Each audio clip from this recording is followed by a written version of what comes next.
একজন আলেমের ওয়াজের মধ্যে এই গল্পটি শুনেছিলাম। একটি ছেলে চাকরি সুবাদে শহরে থাকে।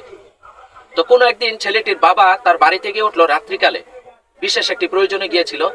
তো উদ্দেশ্য হলো রাত্রে ছেলের বাড়িতে থেকে সকালে আবার রওনা দিয়ে গ্রামে চলে আসবে।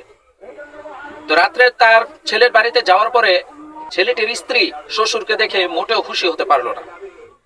তো রাত্রিকালে যে ধরনের খাবার দাবার ঘরের মধ্যে রয়েছে সে কোনো আগ্রহই দেখালো না শ্বশুরকে ভালোভাবে আপ্যায়ন করতে ওই সমস্ত খাবার দিয়ে।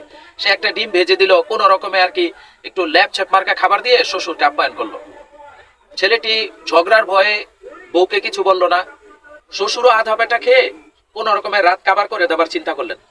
ঘটনাক্রমে ওই যে ছেলেটি, তার শালা আবার ওই রাত্রিতেই বাড়িতে এসে হাজির, মধ্যরাত। অথচ এই ছেলেটির বউ ভাইকে দেখে তড়ি ঘড়ি করে উঠে ফ্রিজ থেকে মাংসের তরকারি বের করে গরম করে ভাইকে দিল, ডিম ভেজে ভাইকে দিল। এবং এই মধ্যরাতে আর কি করা যেতে পারে সে এইভাবে চিন্তা ব্যস্ত হয়ে গেল, আমার ভাইকে আর কিভাবে আপ্যায়ন করা যায়। সবকিছু ছেলেটাও দেখলো, তার বাবাও দেখলো, কিন্তু মনের কষ্টে কিছু বললো না। সকালবেলা এই ছেলেটির বাবা যখন না খেয়ে বাড়ি থেকে বের হয়ে যাচ্ছিল, তখন ছেলেটা বলল, বাবা অন্তত সকালের নাস্তাটা খেয়ে যাও। তখন বাবা মনের কষ্ট নিয়ে বলল, বাবারে যেদিন তোর শালা হতে পারবো সেদিন তোর বাড়িতে এসে আবার খাবো।